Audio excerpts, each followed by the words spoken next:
Ciao a tutti, bentornati sul canale Hardware Sending Info.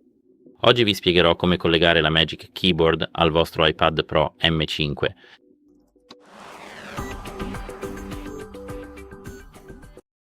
Quindi, come potete vedere, qui abbiamo il nostro iPad.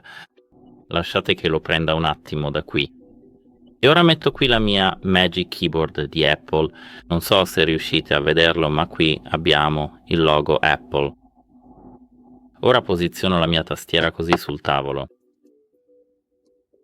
Ora, l'unica cosa che dobbiamo fare, in realtà, è posizionare il nostro tablet in questo modo.